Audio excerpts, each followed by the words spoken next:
Yeah, exactly. Hey, everybody. All right. What are we unhinged? We're unsupervised. We're It's just pirate us. radio. We took Russell over gave the us the channel. keys. Yes. We borrowed the Unwisely. keys. No, we stole them. We stole them. They were on the hook, and we just said, these are ours. Go ahead. We took it. And nobody Yes. else but us showed up. So we get to do what we want. Right. Let me send out a chat. Hello, everybody. So hey people. And then let me Oh, also. Kacey, Oh, well, okay, yeah. so I guess I forgot. We need to kind of open the actual show. You're the So welcome host. to What Drives Us. I'm the tech guy. This is show number. Are we really at 478? Are you Yes. sure? 407. This is 400. There are 477 prior good shows, and then there's this one. So see what happened? You gave us the keys, Russell. Or he let us. He Nothing to go didn't back. lock the keys up. So obviously we were trustworthy That's right. enough. That's right. We're in charge, baby. We can do what we want. We do what we want. We wear booty shorts. We do what we want. He's got this sweater. I don't know if you want me in the booty shorts. Well, it's a little cold for booty shorts. That too. For those of you who do not know who you're listening to, just kind of blow the show opening. This is Georgia, the one of the hosts, normally with my co-host Russell, and one of our fantastic panelists, Kacey Green, who is also our producer tonight. Hey, Kacey. How's it And going? So I just tweeted we it out. got the junior producer behind you. Yeah.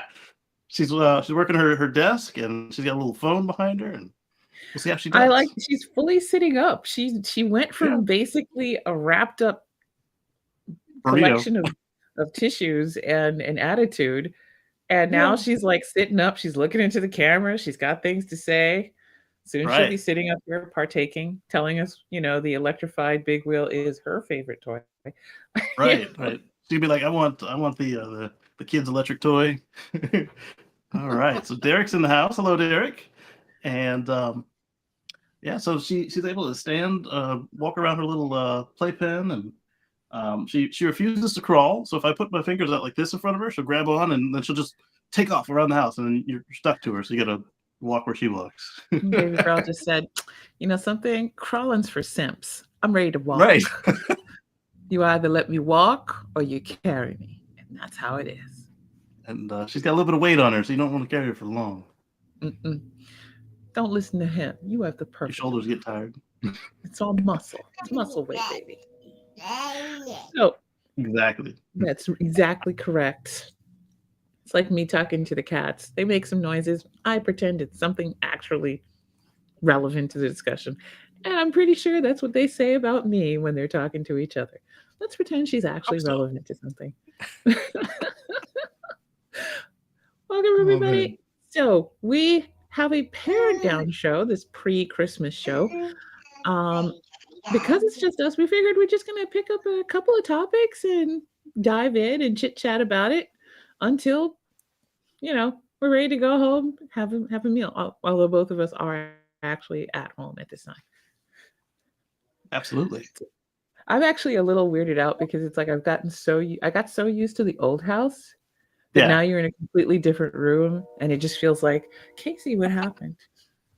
I might change it up on Christmas Day too. Are you going to do a show on Christmas Day? Unfortunately, yes. Really? So since I haven't missed any yet, except for that 3-minute show that nobody could hear, even her birth didn't stop us. So I'm gonna see how far we can take it. All right, I'm just saying. I want to give it both rest. New Year and Christmas are Sundays. So I'm like, get both. We're gonna have our 3-hour chit chat show. That's right. All right, so let's get right into it. Hey, Kacey, so you've got world history broken that you wanted to talk to us about. Let's go back and talk about the driving Amazon's electric delivery vehicle. All right, let's do that one. So this one, I'm gonna kind of zip through this guy's video. I'm gonna put it on screen here. Sure. I'm not gonna play his video because I don't know. It's a long one, and I don't know how protective he is of snippets. Some people are like, you didn't play the whole thing, it's fine. So what I'm going to do is I'm going to put a link to his video in the chat. So after our video is done, you can check him out. So he is a Amazon fulfillment center driver, and he drives their step vans and their regular vans, and he's now been assigned the Rivian van, the RDV. And so he goes through and he shows us a couple of the cool features about the van, such as how in the back, pretend this was the back. He's got a shot of the back. Let me zoom it just correctly. Okay. Oh. All right, we're loaded up and ready to go. You can kind of already get. There we go. All right. So as you can see, the slots closest to him, you can fold them up for taller packages, or you can leave them flat. He pointed out that they are a little thinner than a little less deep than he's used to. He goes through and he shows us how ergonomic the vehicle is. He pointed out that they still got this eye in the sky watching their every move. He also pointed out that in the backs, in the cargo area, there's a spot for a camera that Amazon chose not to use. I don't know if it's because they were trying to save $20 a van, or maybe the drivers that have to use the bottles decided they didn't want to be watched using the bottles. But he put his finger right through where the lens would be, and so we know there's no camera in there, at least not a normal one. If there is, it's a super spy camera. He went through about you how never know with Amazon. Exactly. He went through and showed us how this door right here makes all the world of difference. Not just because it's there at all, but like the fact that you walk through to it. You don't have to walk all the way around the van, and when you add the interior door to that makes it so he doesn't have to leave the driver's door, get out, walk around, open, close, walk back around. It seems that when Rivian and Amazon got together, they did a really good job on this van, and he showed us what it sounds like. He showed us how it works with his tablet. I'm sorry, his phone app, the wireless phone charging. So he was also racing Mr. Doug DeMuro to get his video out before Doug did. So I guess Doug was at his center previewing the van, but Doug wasn't an Amazon employee, so he wasn't allowed to drive it. And you could tell he was kind of new to it, because some of the stuff that us nerds already knew, he was just finding out like real time, and that was actually quite refreshing. That not only was he finding it out real time, but he was doing it without any like instruction manual or anything, so he was able to pick it up quickly. So that tells you that the ergonomics and the user interface paradigm were appropriate, that they were able to pick it up without having somebody show them all the different features. I thought that was pretty cool. Let's see if we got any questions on the Rivian van down here. Bruce said didn't think there'd be a show. Yeah, we took it over, baby. We have Russell tied up in the closet. Sorry. Russell said, "I'll be back after coming to get some groceries or whatever." And then actually, he's actually having fun. And when he shut the door and locked it, we jumped. Bam! We got the show. No, we just apply some tape over the lock so it doesn't actually catch, and you're fine. We pushed it after he left. I got you. Yeah. He's gone. The lights are out, and then you see the movie like. That's everything every criminal act I've ever done has been learned from TV. Yes.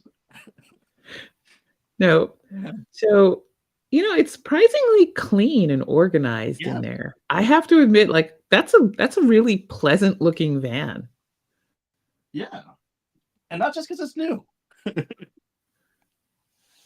Like I like the everything was laid out the way that he needs to do his job. In fact, he was pointing out that the way they measured the steps saved you however many tenths of a second. But then the walking around the van saves you 5 to 10 seconds every stop. Well, I kind of feel like that metric is not one I really want Amazon to be worried about.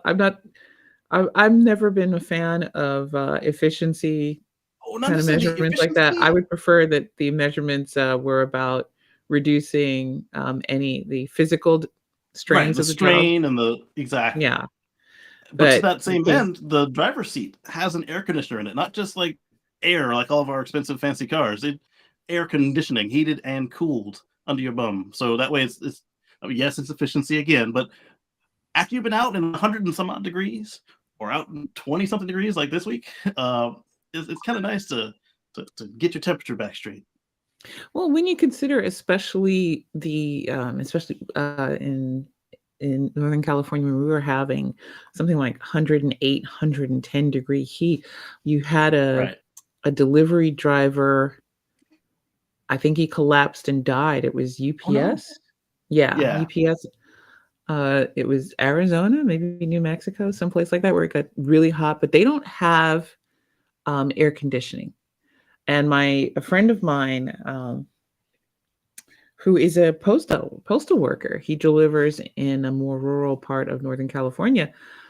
Yeah, they're still in the tin cans, the Yeah. electric tin cans. And he's like, yeah, I have.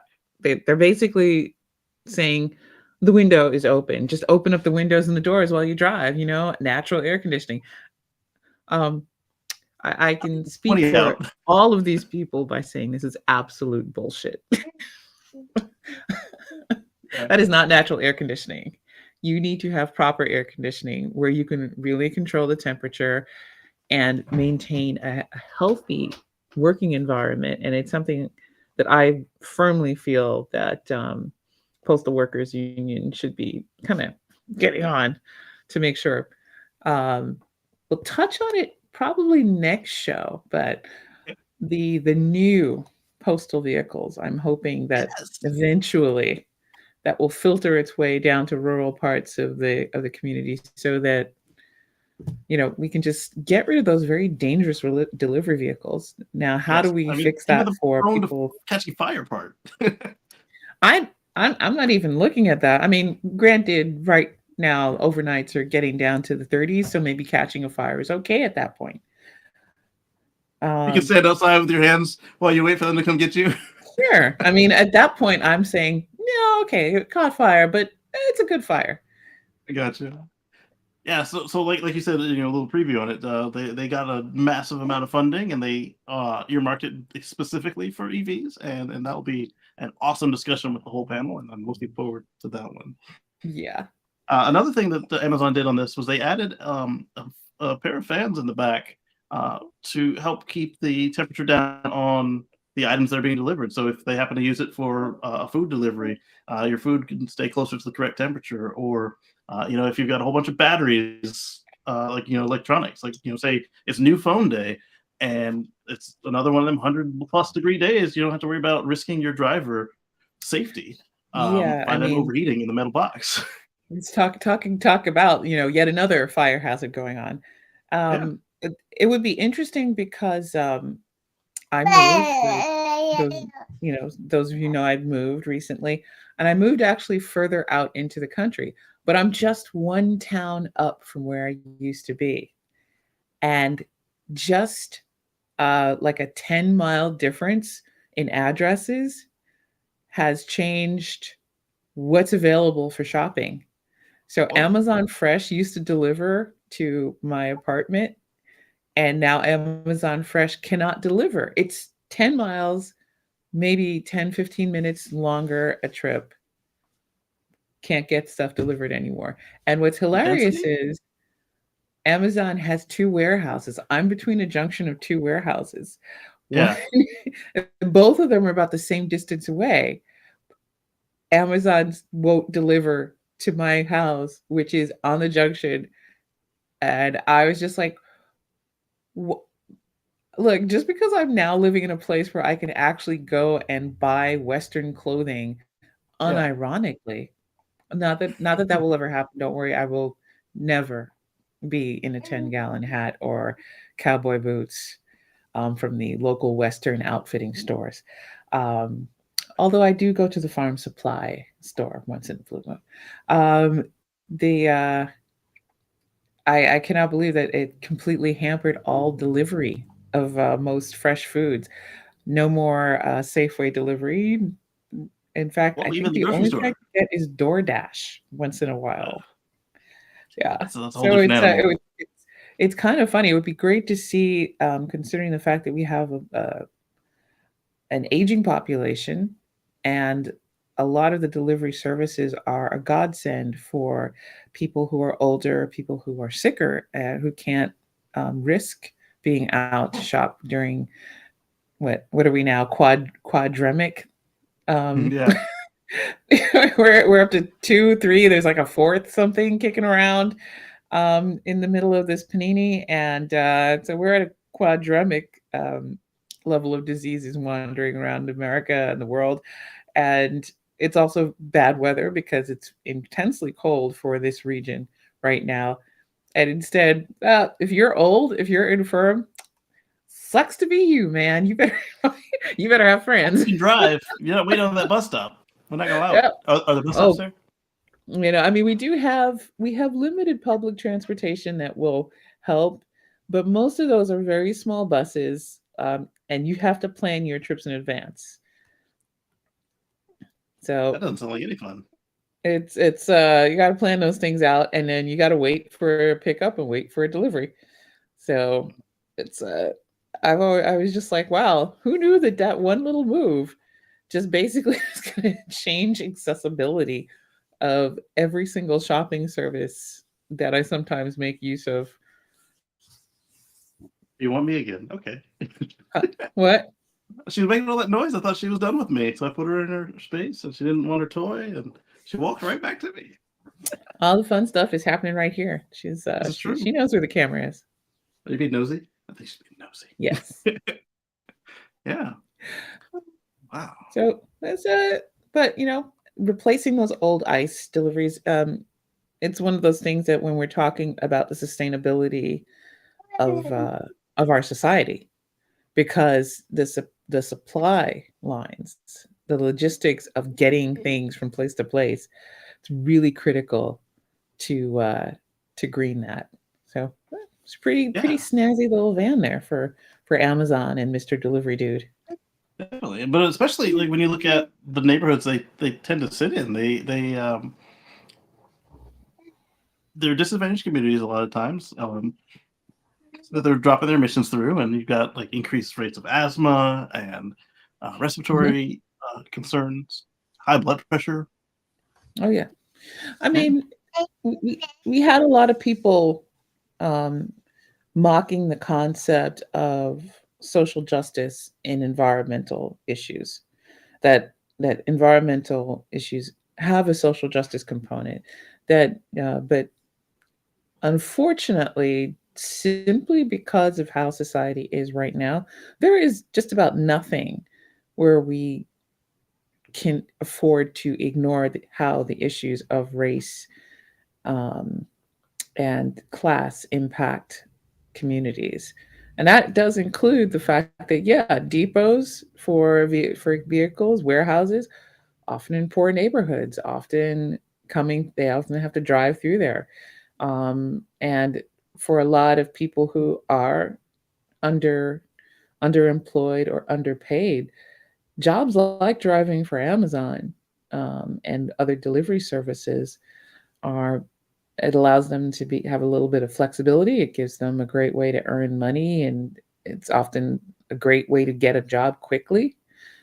And instead, it's often a great way for them to be surrounded by ICE vehicles and dealing with a lot of fumes and emissions that get into their system. Hell, we could spend a whole daggone show talking about the issues of ICE vehicles on farmland and in farm workers and agriculture, and how that, along with pesticides and fertilizers, impact farm workers without which we would not have the bountiful food that makes every table groan during the holiday here in America. So there's a lot of impact that we are ignoring.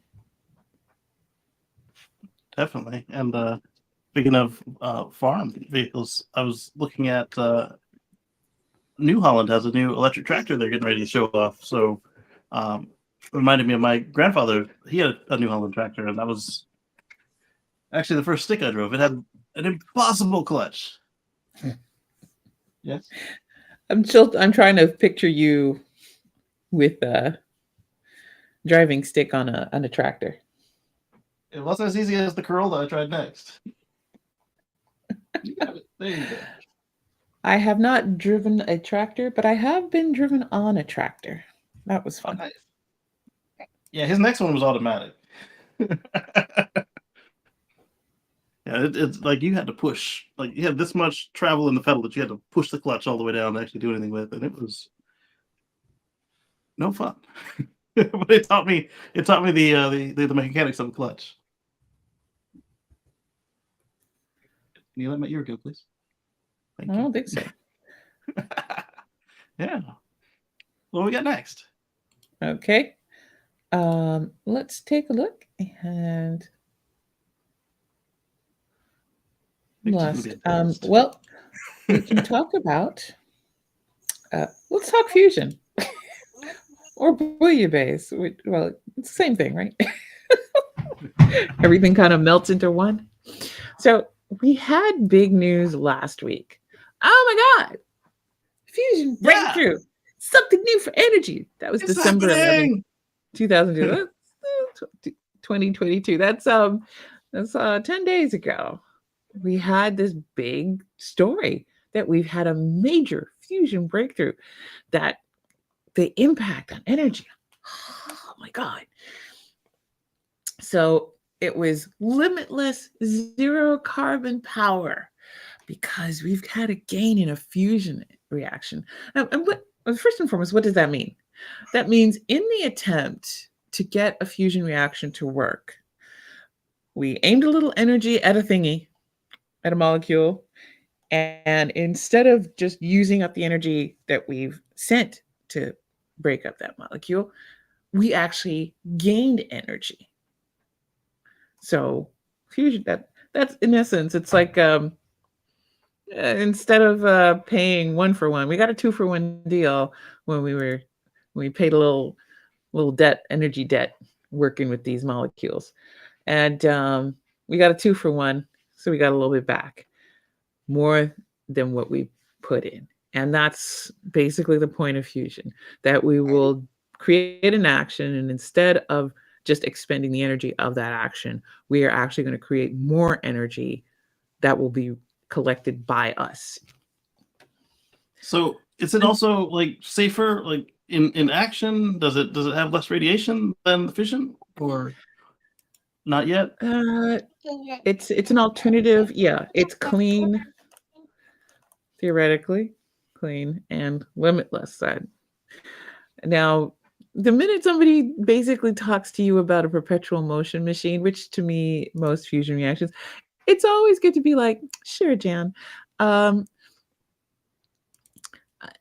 I personally like magic too, but all the chanting in the world has not changed the winning lottery ticket in my hands to one. Well, the not winning lottery ticket was not changed into a winning one. So I'm a little skeptical about the magic aspects, and this is a little towards the magic aspects for me. That's just for me. But it's a holy grail of energy production that we're going to be able to do this. It's a net energy gain, and it means that if we pull this off, if we do this right, we could start the ball rolling on the process for reliable, abundant, cheap, clean energy that will be an alternative to fossil fuels and conventional nuclear energy. Now, the fusion doesn't emit any carbon. It doesn't give us long-lived radioactive waste. No, when somebody, to my mind, qualifies it with long-lived, I want to know. So that means we have some radioactive waste. It's just not going to last longer than, the plastic we put into a dump. That is the hope. So there is some nuclear waste, and a little bit of the hydrogen fuel means that, half a cup of hydrogen fuel, my house would never need gas or any other form of power for 200 years maybe, if this fusion breakthrough is what they say it is. Now, okay, what actually happened? So the fusion reaction that was at a government facility, it produced 2.5 megajoules of energy, which is 120% of the 2.1 megajoules of energy in the lasers. And before anybody says, well, that's not exactly a whole heck of a lot, always remember that there is no source of energy we have that doesn't require us to expend energy to create it. Even a fire has to destroy another source of energy to create the energy in a fire. So they're, that's just how it is. What we want to do is make it more worth expending that energy to create this energy and have nothing more than minimal residues and waste from this energy creation process. So it's still being analyzed. We can't quite say if it's now. It's going to be interesting to see if we can repeat it, but it's successful. We just don't know how much of a threshold. So anybody talking to you about, oh my God, the future is now open, because hyperbole is part of the problem with science communication, because I can look at this and be excited for it in a scientific way and think, oh, that's great. That's a very cool thing. And go about my life knowing that more than likely, I'm not going to see the benefit of this. Could be another 10, 20 years, if all things works out. So those of you with the fusion cars, and we have been mocking hydrogen fusion fueled cars on this show since before I joined it. So I think we don't eat that baby, Kacey.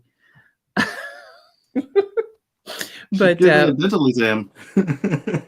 she is. Those of you who are on the podcast listening only, unfortunately, little Ms. Green is basically now she's talking, but she was busy just holding on to her dad's mouth and yanking it open. And it's just like, yep, every baby has this moment where they are fascinated by the fact that you have teeth and they don't.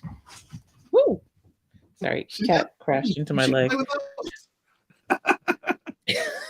Yeah, we're being inundated by our small children.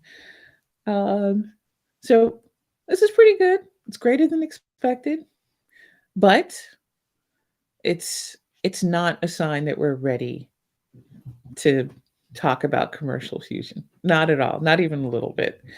I mean, this is a $3.5 billion facility finally getting out a little fusion energy research. It's been a long time coming. It's a great start, but is it commercially viable? Not at this time. A lot of the headlines mention that it's going to start. But it's a huge, huge step from what they just did to something that's going to mean something to the rest of the world. So what does that mean for us as consumers?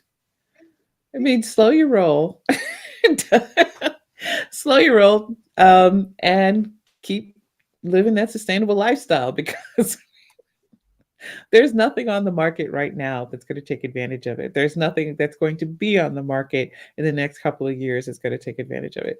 There is probably nothing that will be on the market for the next 10 years that will take advantage of it. I mean, I've already seen the takes. Well, soon, can't wait to find out what capitalist company is going to come along and take this invention and make us pay through the nose for it. We'll never see cheap energy. And it's like, dude, let's find out if we can reproduce it first before we worry about capitalism. Because like step one in science is capitalism is a large part of why we get to have products. The government isn't going to create the energy services for you. It's a lot to do.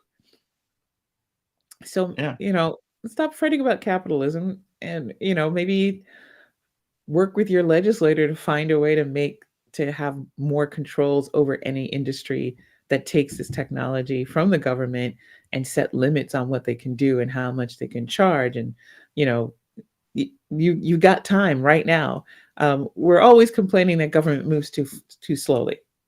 The government is moving so slowly with regulation. They're not staying up to date on tech.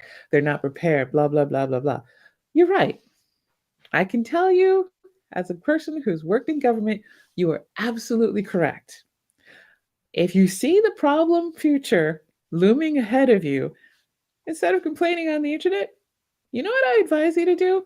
Find a friendly face in government and say, hey, this is happening. And you know what? I think you would look like a great, forward, savvy thinking legislator ready for bigger seats if you wrote legislation that did this. Because this is the Yes. kind of problem that we've had in the past, and we need this going forward. It would be great to have the framework ready and then do it that way. Right. Yes, Because if it's a little we bit come at it from redundant. the cat's out of the bag situation, like it's too late to do some stuff that we could have fixed Why before it do became a what problem. we did with social media, where we're Yeah. really just sort of sitting around going, oh, yeah, maybe we can figure out what to do now that the cat's fully out of the bag. The barn's open and the horse is gone. The horses are gone, and they've actually bred 3 generations out into the wild. That's Oh wow. that's Oh, we didn't. and we Yeah. suddenly noticed it. That's what So happened. Bruce pointed out that he worked in the production of nuclear fuel rods. Says that uranium is incredibly heavy compared to lead. It was interesting, but not something we want to do over the long term. Mhm. Absolutely. I didn't realize that. I mean, it makes sense now atomically that it's heavier than lead, but I just didn't conceptually even think it would be heavier than lead. But yeah. Yeah. I am Wow. fascinated by how I managed to put my headphones under one leg. So I am literally wrapped up around in a coil around my leg with my headphone, and I don't know how that happened. That before. It's usually the chair arm, but right now the chair is missing the arms. They're somewhere in storage. Well, so there we go. So that was Yeah. fusion. And we should keep an eye on it. I think because it's funny how many car manufacturers who what isn't Toyota trying to do a Toyota's obsessed hydrogen with fuel fusion cell? or Yeah, hydrogen. Yeah. yeah, they're trying to do a hydrogen fuel cell, and it's interesting to see how many people are trying to do hydrogen fuel energy because they don't want to do a full-on EV for whatever reason. So I would love to know why it's got such a hold on some people as being the solution, And when like the last real week, we talked solution. about how Mazda made up an artificial gasoline. Well, they're not the only ones. I read up that Porsche had done it too, Yeah,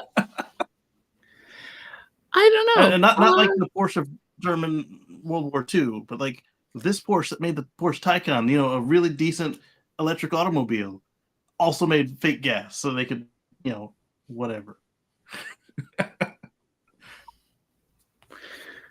Some people like to make things harder on themselves, and they're called entrepreneurs. So that was fusion. So That was fusion. let's pick it on back up. And you also had the can you talk about the SUV electric cargo bike?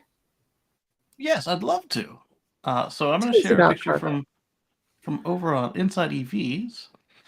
Because every time I see a cargo bike before this one, it's always like that Dutch style with the wooden sides and kind of old fashioned looking. And I like this it's stuff. great. I mean, I like what they represent, but Uh-huh. man, this thing looks nice. It's made from aluminum and recycled materials. It's an e-bike with a 250-watt motor and a pretty decent sized battery. I think it was like a 60-mile range. Let's see. Uh-huh. And the people who wrote this article were complaining how expensive it was. And then I went looking at other electric cargo bikes, and it's darn cheap. It's like $6,000, $6,700, and everybody else is like $8,000 to $12,000 for the same concept, an e-bike cargo bike that's not made of wood. And this one actually has seat belts for 2 children or 1 adult, and yeah, there it is, 62 miles on a charge. And they were saying, oh, the 250 watts is kind of anemic, but then every other one, even those more expensive bikes I told you about, they also have a 250 watt motor. So I think this is more competitive than the author of this particular article let us on to believe. And Well, it's it's got actually 4G like a connectivity. really Right? nice one too. It Yeah, visually, it yeah, looks really good. yeah. Oh, you can get an optional cover. I didn't realize that. Look at that. It's got a trunk. So you're not just, it's not just a bin. That's nice. So it's got 4G, so you can, kind of keep track of your battery charge, see where it's at. If somebody steals it, it's got basically LoJack, OnStar. I think that I'm was the just only use for the 4G GPS. wow. I mean, but the price of it is It's it stout for an shows individual. Yeah, $6,850 US. yeah, yeah, But you can get a place on the roster, drop 49 euros. yeah. That's not bad. And like I said, like I looked to see what these other ones cost, and I found $8,000, $12,000, $15,000. The only way I found to get it cheaper was to get rid of the e-bike part and to go back to the wood thing, and those are still very pricey bikes too. I don't know if it's because they're made by hand or if because they know that if you need to move cargo, you either Mhm. have kids or you're a business, and You if you have cannot kids, they put can your milk you. baby in the back in that cargo, by the way. Yeah. Just want to make sure Well, people it's understand. got cars. It's got straps, baby seatbelts.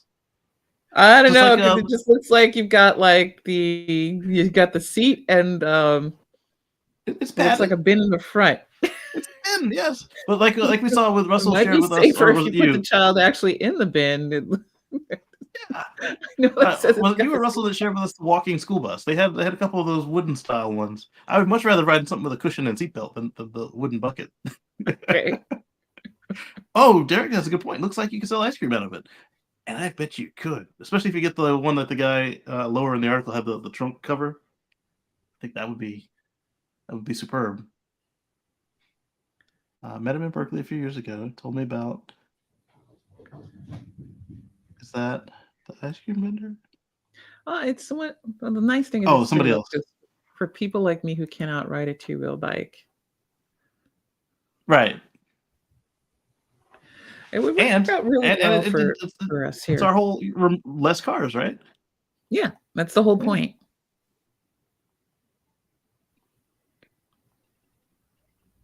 Oh, the warmth of the nuclear bomb. Okay, I got you. I'm tracking now. Sorry, Bruce. I was confused. I caught the second comment before the first comment. Um,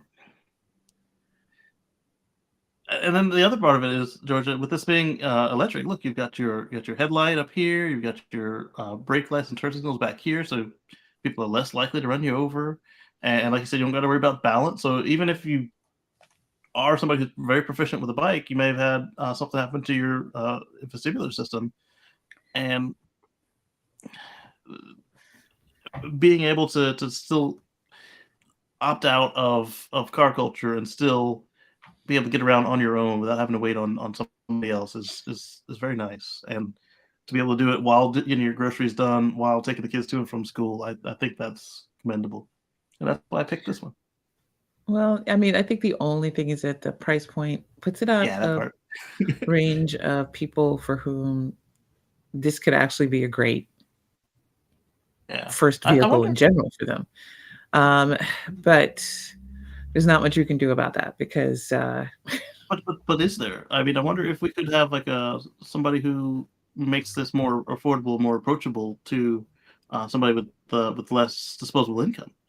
yeah. I mean, is it a matter of mass producing it, or maybe just offering a like a stipend for I don't want to say needs based, but that same sort of situation where like, hey, you can't afford it. Here's somebody to help make it cost the same as a pedal bike Mhm. or a used 30-year-old car. Here you go. So now you're not in a death trap car spitting out emissions out the back. Now you're in a new EV that'll help you uh, get around town.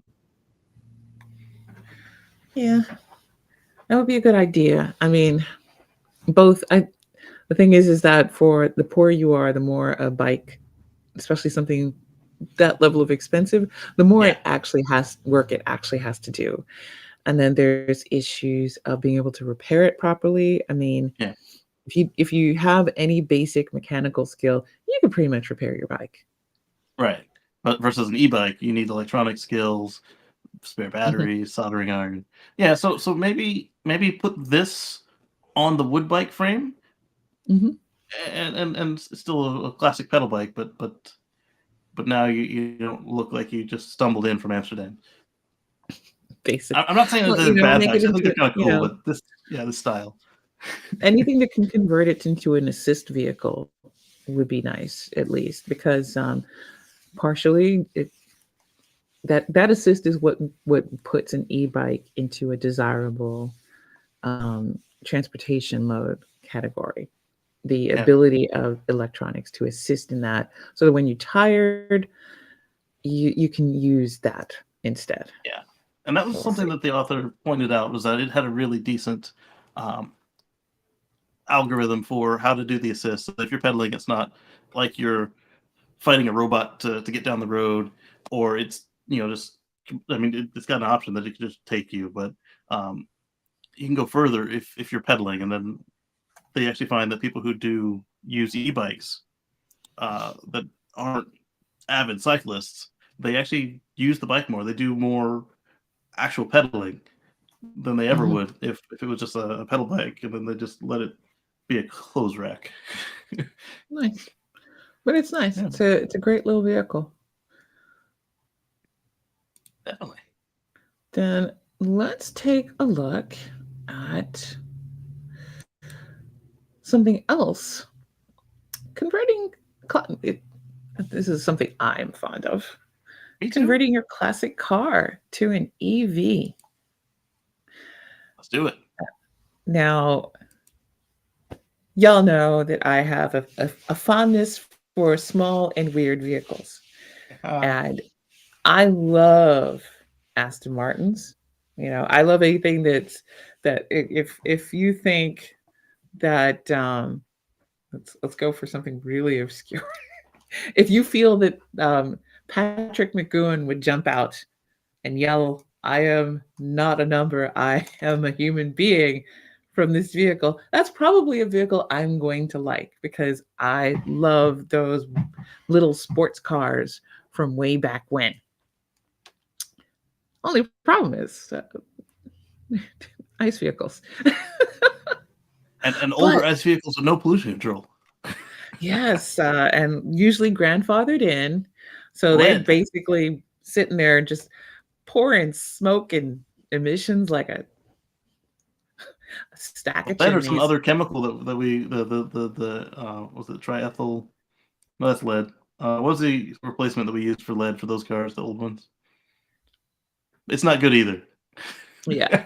Well, between lap seatbelts Any and seatbelts. being an ice vehicle, my fondness for these awesomely stylish little cars from the past, from before I was born, are basically, it's like, Yeah, "Ah, if only." Well, guess seatbelts are what? optional. Now, converting your classic car to electric, it's actually increasing. Now, it's usually through kits, but the classic American car is being converted now more than ever. It's far more popular now. It's gaining in popularity with people who are fans of them. And, yes, of course, your classic muscle car purists are basically, doesn't go vroom, vroom. But so it's still gorgeous. And now it's gorgeous for the environment as well. And I'm pretty excited about that. But they're becoming far more mainstream because, of course, we have much better batteries. So we've got powertrain converters, what is it? Electric powertrain conversions that people are doing, and the it's growing as a trend within people who are automobile enthusiasts here in Canada, also in the UK. Now, not enough to me. It looks like out of a survey, 25,000 self-identified automobile enthusiasts, 1% have partially or fully converted their classic to run on an electrified drivetrain. But I think we could get that to be more because honestly, why not? Why the hell not?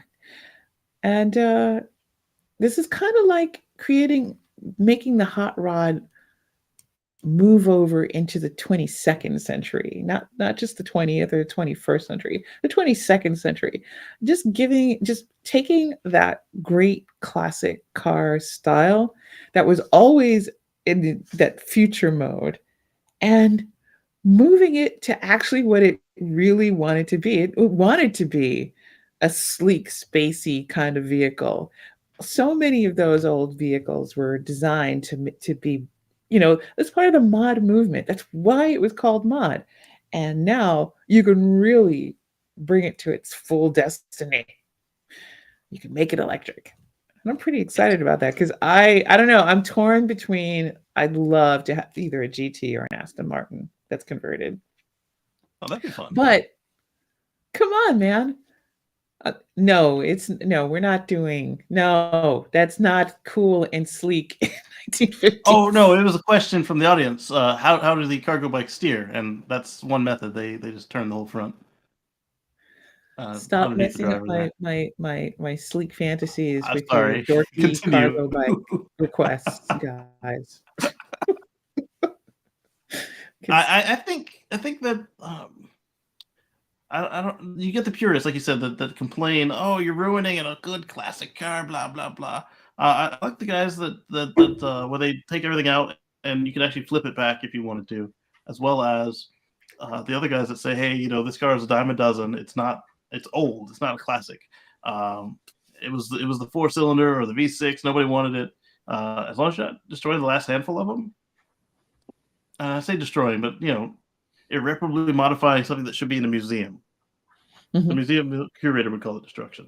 But if it's replaceable, like the bugs they made them till what, 2004, 2009, Mm-hmm. and there's also plenty of EV conversion kits for them. Like you can just bolt them in. I think that's cool. Not that you necessarily think that the Bug is a cool classic car, like because it's not in the same league as some of the ones you're talking about. Hey, I like the that was, it's funny because that's the old Bug, but it's the new Bug. The new Bug. I like them both. I can sit around and watch a Herbie marathon, but I was really a fan of the Avengers. So I want to pop out of a super cute 1960s. Well, I mean, like in Mexico, they kept the dies and they were still making new 1963 Bugs for decades. Oh, yeah. I mean, they were taxis for a while too, right? Yeah. They actually used to be able to get them. I remember when Geek Squad started and they would run around in the customized Bugs. Beetles.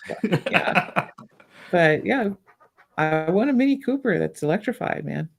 And although I like the modern one, I believe I described it to Russell, though, accelerating in it felt like a Chihuahua humping a Great Dane. It was just a lot of effort in feel. The electric one or the gas one? The new one? The gas one. It just felt like, I'm trying. I'm going. And I was just like, dude, like, it's a lot of effort you're putting out for that much reaction there. Right. So that's why I did not. Imagine if you had instant torque. It just didn't have it for me. But I would love to see it. I would like to see that. So I'm pretty excited with people realizing that no, it's an aesthetic improvement to make it electric, make them EV all the things, including all the electrify all the things. Yeah, electrify all the things. Make it go EV. So that's pretty cool. Definitely. Is there anything else you want to cover? I was going to use it as a segue for electricity. You want to say, wait, we got like 7 minutes. Yeah. Okay, so we got this electric turbine, wind turbine, offshore. Mm-hmm. It's already existed. It's not a new model, but it's got a new certification. So the what's this, Halide? It's now officially rated by standards body at 14.7 megawatts, and now is officially the world's most powerful wind turbine offshore. It used to be rated at was it 13 megawatt? Yeah, 13.6 megawatts. So I'm wondering if you already ordered one and got it deployed, if you get a free upgrade, or if you got to pay to unlock it, like IBM, or Is it like downloadable content? You get right. a skin.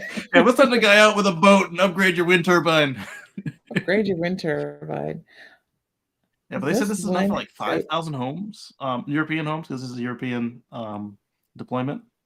Where did they say that? Well, I love this paragraph. Just one GE 20,000. Haliade X 14.7 megawatt 220 offshore wind turbine can generate up to 76 gigawatts of gross annual energy production. It's able to power the equivalent of 20,000 European households and save up to 53,000 metric tons of carbon dioxide. That is 20,000 European households, or 5 extremely overly Christmas decorated American households. So that's amazing. That's a great amount of energy. Yeah, they when you hear about all the countries in Europe that are going all these days without burning any fossil, it's stuff like this combined with PV and maybe some storage. I'm not saying that don't store. I'm saying that storage is new, so it hasn't contributed a lot to that yet. So this is pushing us in the right direction, and if you can put it offshore, then you don't have people complaining about windmill cancer. Oh, it's killing the birds. Blah blah blah. Windmill cancer. Killing birds is not ideal. So what we've discovered is if you paint one of the blades a contrasting color, like red or black or whatever, as it's spinning slowly, like the bigger they are, the slower they can spin. The birds can see it and they fly around. As far as the windmill cancer, it's not a thing. Windmill cancer does not exist. Right. Which takes the position that windmill cancer does not exist. Right. I understand some people don't like the way they look, and other people don't like, the shadows across the land or the sound of the whoosh, whoosh, whoosh. Okay, in that case, it's not in your backyard. It's in the ocean. And would you rather this or an oil drilling rig that's going to spill and destroy your food? One of the houses I saw was actually right across the street from power lines. And I stepped out of my car, and the first thing I did was like, I'm going to have to hear that all the time. It was just a zzz, and I couldn't stand it. I could not stand it.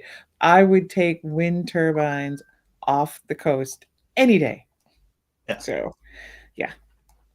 I love wind turbines. I just find them beautiful and elegant. I love the blades.